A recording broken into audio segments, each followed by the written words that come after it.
Hi, we're here to talk about Edgar Allan Poe and The Fall of the House of Usher. If you haven't read it, haven't heard it, I did a reading. It is not the best reading.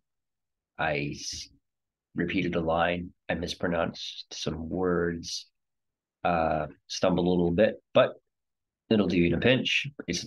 But there's much better readings out there. Mine is about a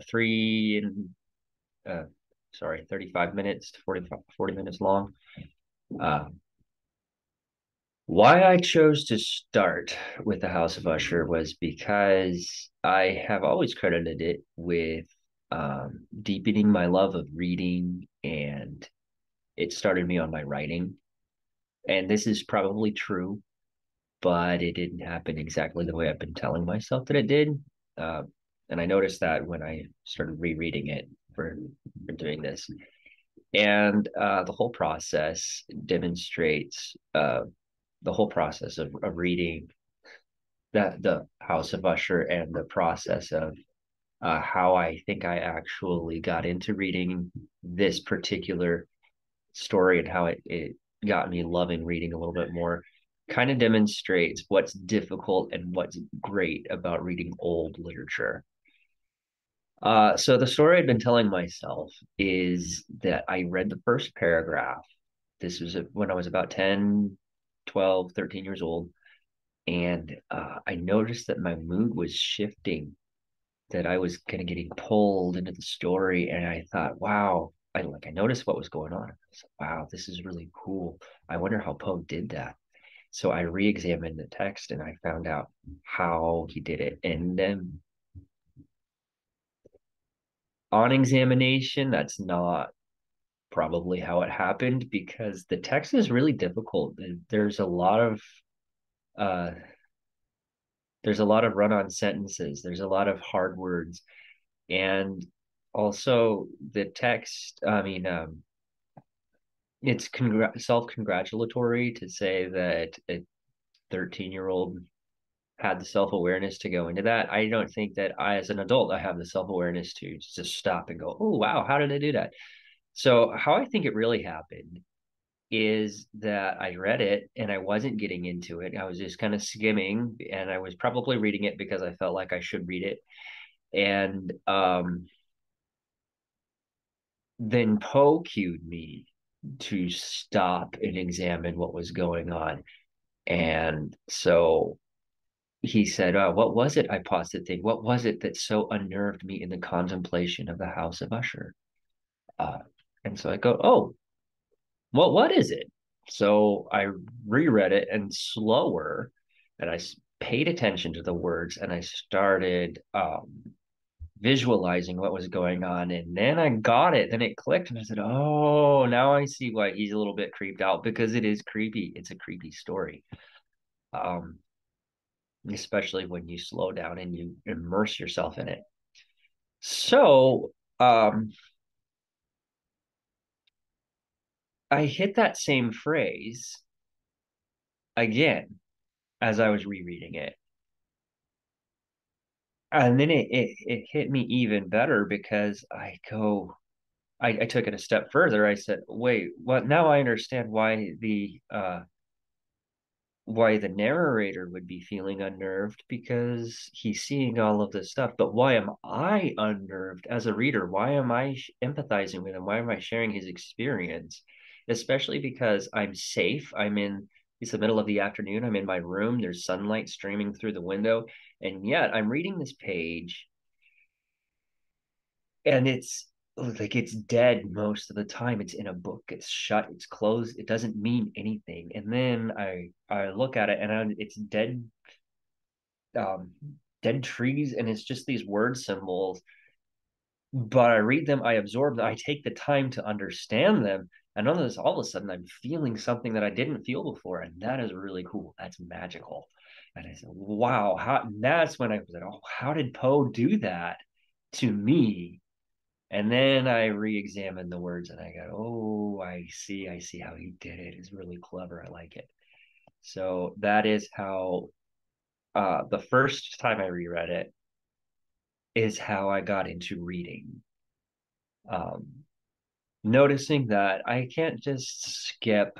Well, you can do whatever you want, but you can't get into a story by just reading really quickly. Sometimes you've got to bring yourself to the the the author's level, and you've got to really put in your own effort and as the reader and say, okay, and I'm going to put myself in here, and I'm going to slow down. If I don't understand it, I'm going to take the time to redo it and understand it. And then that third time that I read it is when it clicked for me as a writer to say, oh wow, now what are the craft aspects? I didn't have the words for that then, but what's the method that he used to get me to feel the way he wanted me to feel? So um that's why I like the House of Usher. Why are you reading the House of Usher? Why are you involved? Well, most people we do it because it's required reading because it's homework. The English lit instructors love Edgar Allan Poe, so they for whatever reason, so they assign it all the time. And maybe you don't like it. I can understand why you wouldn't like it. I didn't like it the first time I read it either, because it's hard work. Maybe I mean, Poe is old. Maybe you read it and you're like, ah, this is really problematic. And some of Poe is, I mean, by today's standards, very problematic. Um, Maybe you see you're like, well, I guess literature has its value, but it's just not worth the effort to me. Maybe you don't like Gothic horror. There's a lot of reasons to not like literature. It's just sheer orneriness for me. Whenever there's required reading, I don't enjoy it as much if I have to do it, but I do think that it's worth it. Was definitely worth it to me. It's probably worth it to you because if you do take the time and the effort to put yourself into it, it does pay off as entertainment. You do you enjoy it more, and as you practice and you do that more with hard entertainment, it's a lot easier to immerse yourself and to get into that older literature, and so it kind of like opens up a whole world of possibilities for you. And if you get yourself over that hump. And it also makes modern literature more interesting too, because then you can start to see the references that people reference Poe all of the time. He's American literary canon. So just from an education aspect, you understand more about the world that you inhabit if you take the time. And then also literature is just it's reflection. You learn more about yourself whenever you read literature. You learn more about other people, but the way you react to it, especially if you take some time to reflect on the way you feel about it, and maybe sometimes if you look around at what other people are talking about it, they pick up on things that you didn't notice, and so you can say, "Oh, okay, now I can see why they picked it up." But so why did I read it so differently? So you can learn a lot about yourself, and you can learn about other people. Um, by sharing these experiences with other people. So that's why I think it's really really worth it to get into old literature. Um, so why for my story, why did I have such a hard time getting into it, and why is Edgar Allan Poe, why is the House of Usher hard to get into? Because the sentences are really long.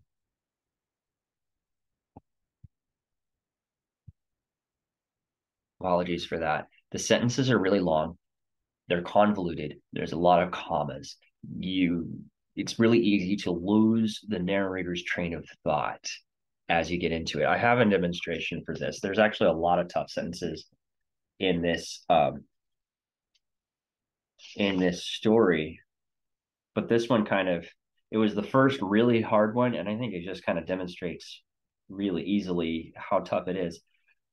He's talking about um, how he met Usher and Roderick's attitude. He says, "I was aware, however, that his very ancient family had been noted, time out of mind, for a peculiar sensibility of temperament, displaying itself through long ages in many works of exalted art, and manifested of late in repeated deeds of munificent yet unobtrusive charity, as well as in a passionate devotion to the intricacies, perhaps even more than to the orthodox and easily recognizable beauties.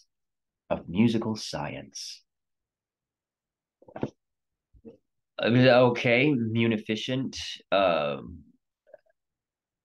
orthodox, and easily recognizable beauties. What is he saying here? All he's saying is the family of Usher was known for uh, charitable contributions to the symphony. That's it. Um, they were interested in music, and it's also, when I think about it, it's a little weird. It's a little bit of character building on part of the narrator, because he says that there are more obvious beauties than music, and that's weird to me. I don't know what he's talking about. Is he talking about painting? Is that more obvious? Is literature more obvious? But I think it's pretty well accepted that music um, is a very beautiful art form, and a lot of people love it. I suppose he's like referencing the further into the story. He's kind of talking about how Roderick himself he's more into jazz or prog rock is how we would term it now. This was written in 1839. I think it was supposed to have taken place before then. So jazz and prog rock would not be what they were talking about, but uh, improvisations, getting weird into music, I guess, and but that's all. That's to bring it back to what we were originally talking about. Uh, that's all that sentence was saying, was that the family was known for charitable contributions to music. Was that so hard to say? I don't think so. But maybe it's part of the character. The vocabulary is out of reach. I hinted at that. Munificent. There were a lot. There's a ton of words, and I had to write them all down. Some of them I didn't know. Some of them I did know, but I had to verify. Some of them I had to check the pronunciations. Prolixity was one of them. Prolixity, actually, that's an interesting word too, because um, that means unnecessarily wordy to the point of eliciting boredom. Huh. I don't know if Poe is doing that intentionally.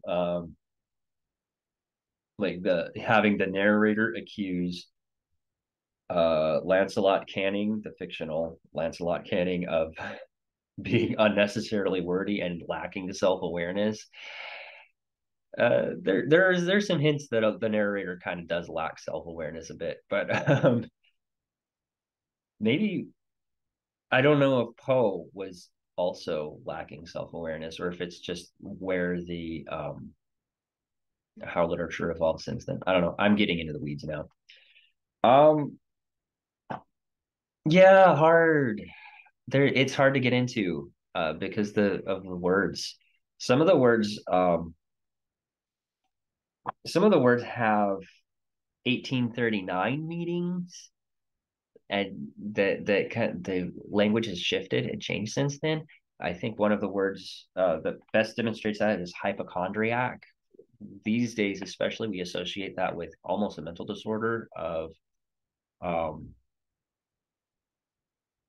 not faking your illness, but thinking that you have illness when you actually don't. I'm pretty sure that's even in the DSM.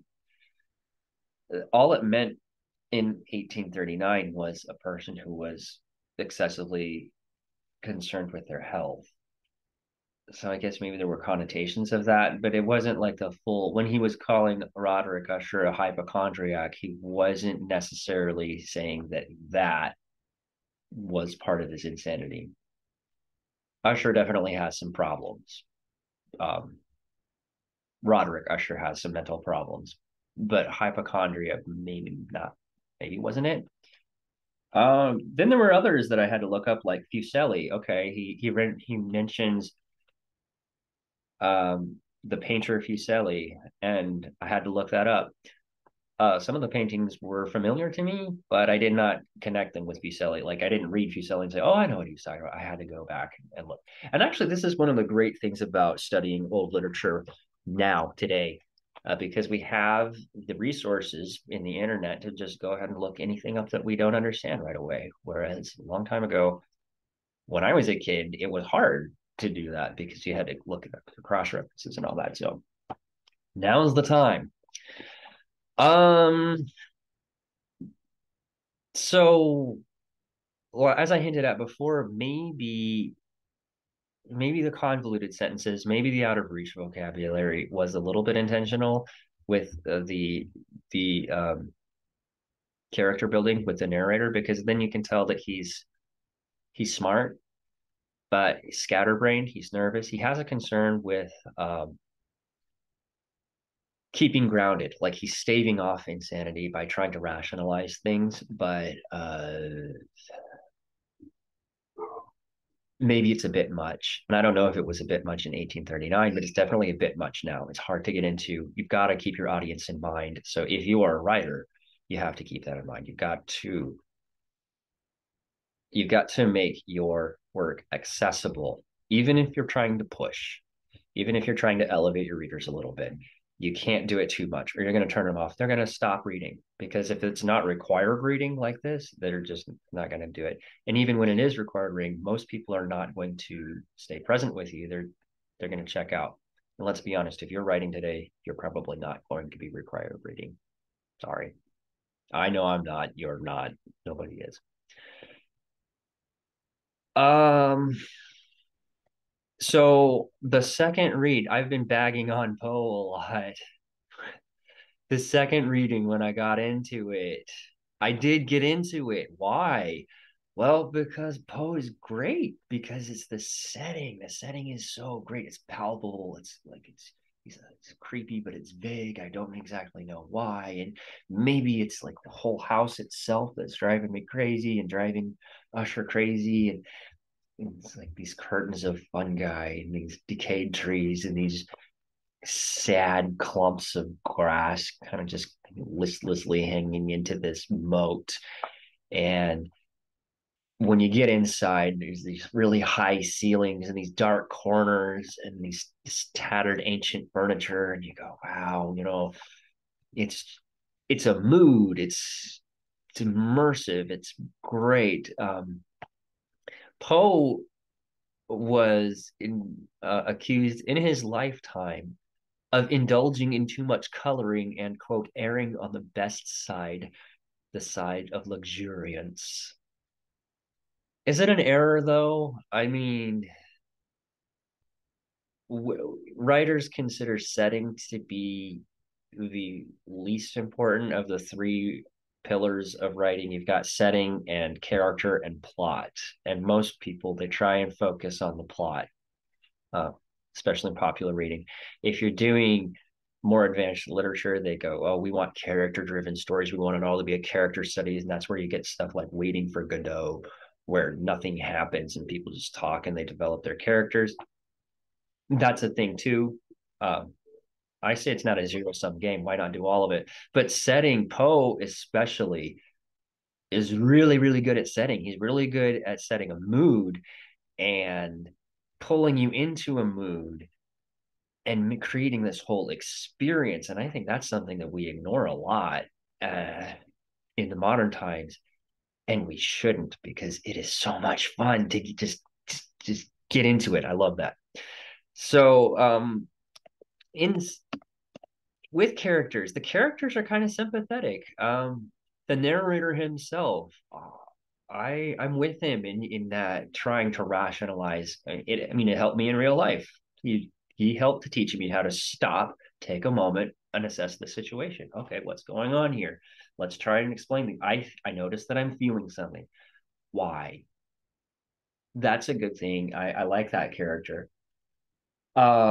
I like Roderick. He's having a hard time, man. And he's trying, he reached out to his friend who is of minimal help.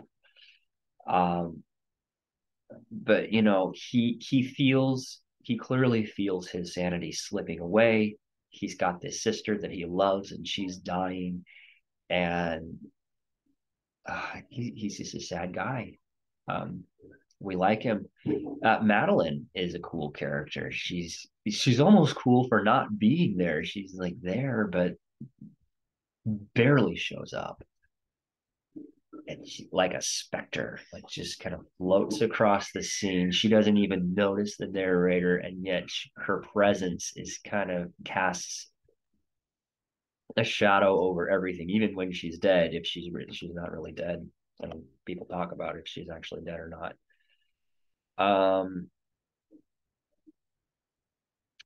And then the house itself is a character.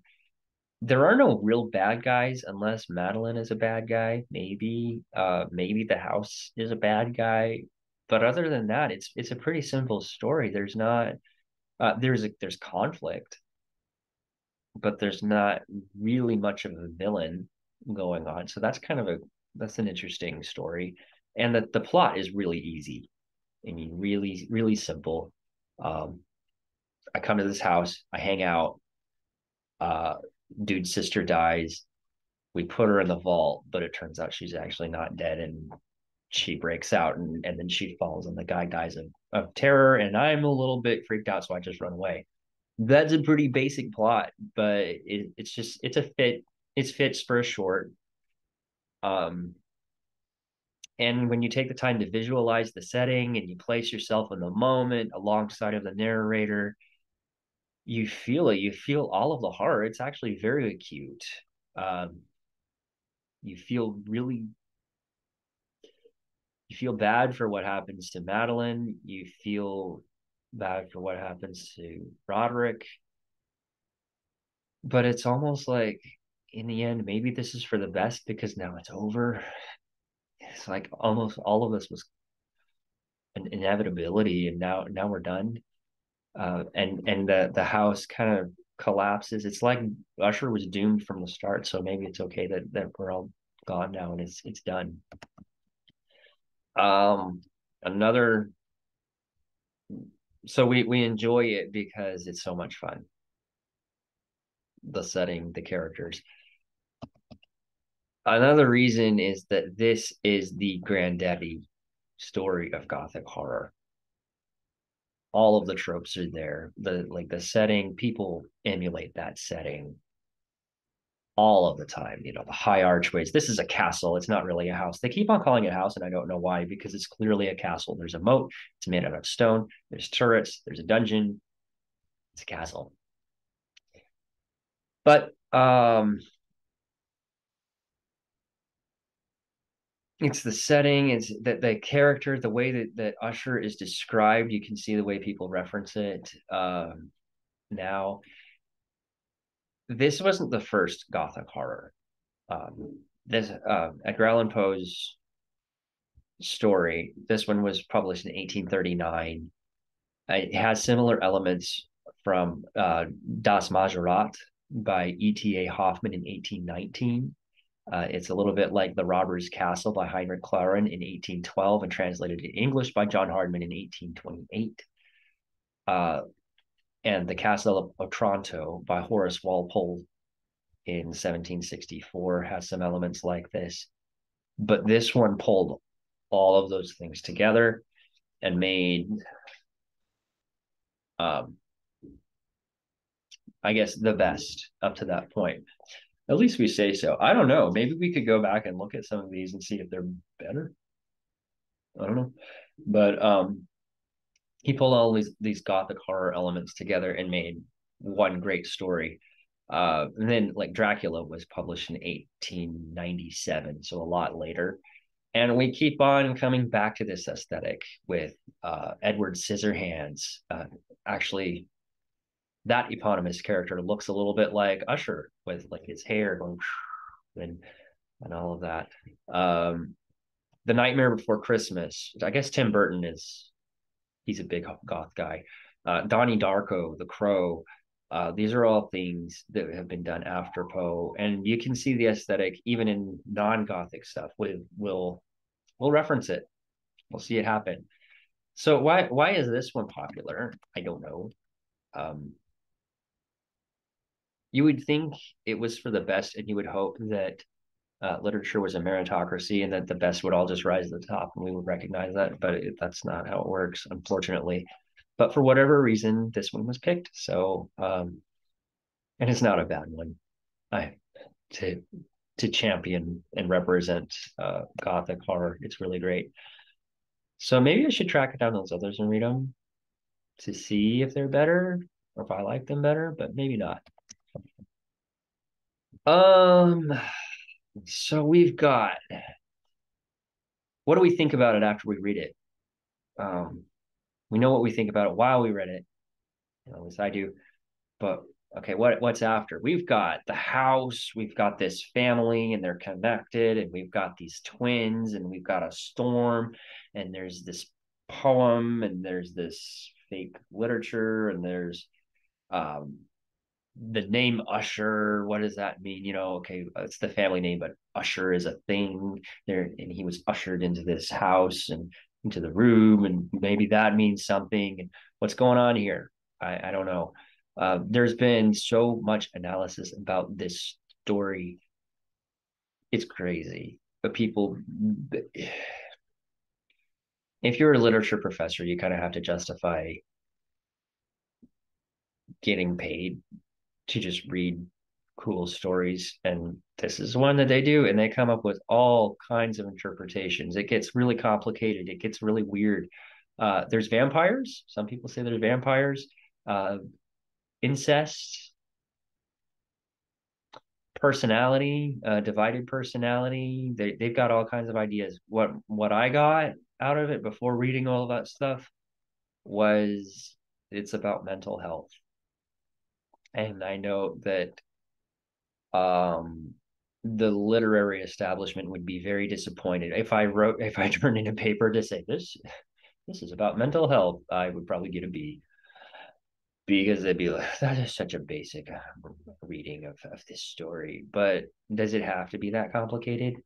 Poe didn't think so. He publicly scorned really deep symbolism and getting way too far out there with interpretations and stuff. And so if it looks like it's about mental health, if it, they're talking about sanity and insanity and trying to rationalize and see why something should fit, but it doesn't. Um, I kind of feel like we have to take Poe at his word, honestly. Um, and it makes sense because we've diagnosed Poe from afar as being bipolar. I don't know how we can get an accurate diagnosis from the distance when we can't seem to get an accurate diagnosis on neurodivergence now. But um, you can see from his personal life that Poe had some problems. And he writes about neurological disorders and insanity a lot. In his other works, he's got this fixation on perversity, self sabotage. So Roderick's neurological problems make a lot of sense. Maybe Roderick had dissociative identity disorder. Maybe he was bipolar. Maybe he has schizophrenia. Maybe he has OCD, severe anxiety and depression. Maybe he just has acute ADHD. Um, but no matter what it is that you've got, being crazy is scary, and crazy is not a it's not a PC word anymore. We don't use that word. But I'm like, why not?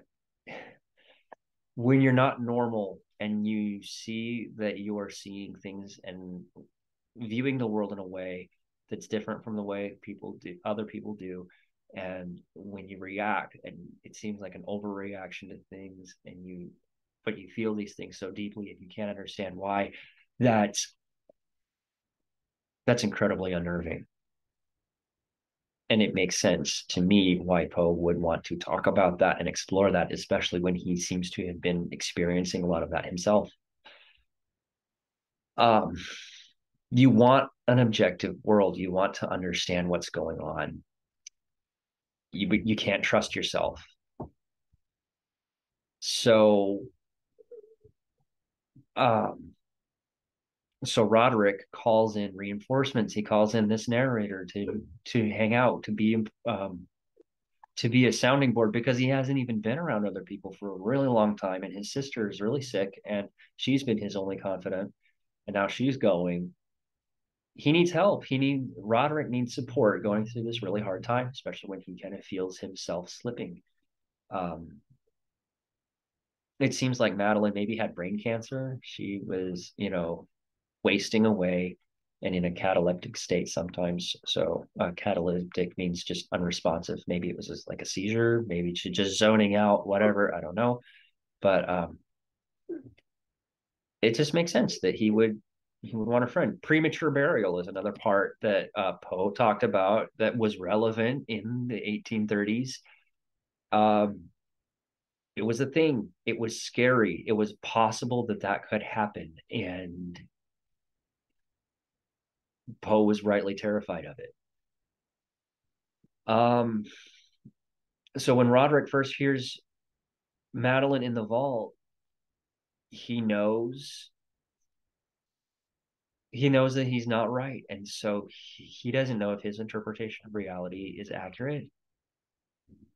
It just makes sense to me that this is about mental health. If I was writing a paper on it, I would maybe reach for a little bit more complicated of a interpretation and saying that 1839 was the tail end of the Industrial Revolution in England, anyway. It was an intense time of modernity. They were upgrading everything. People were learning things. The world was changing. The economies were completely upended and they were doing something new. Um, and it was pretty clear that the old ways, they just have to go.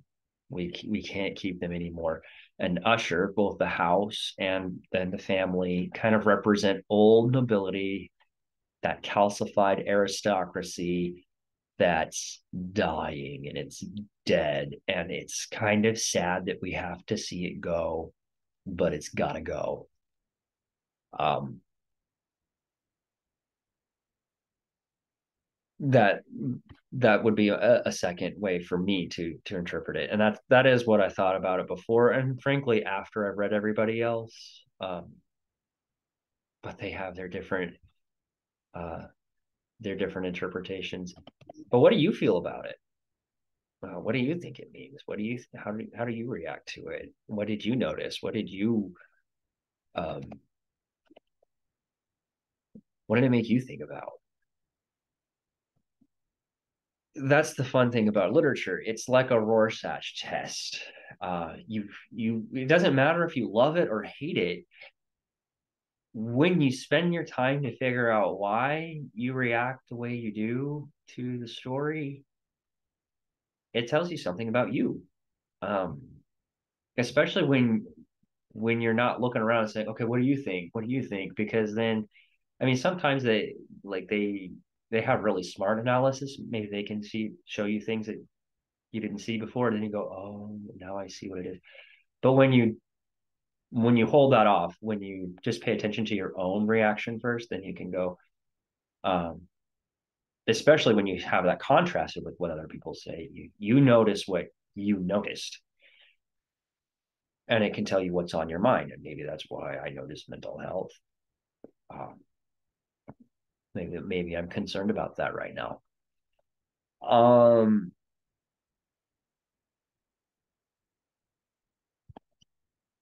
Sorry.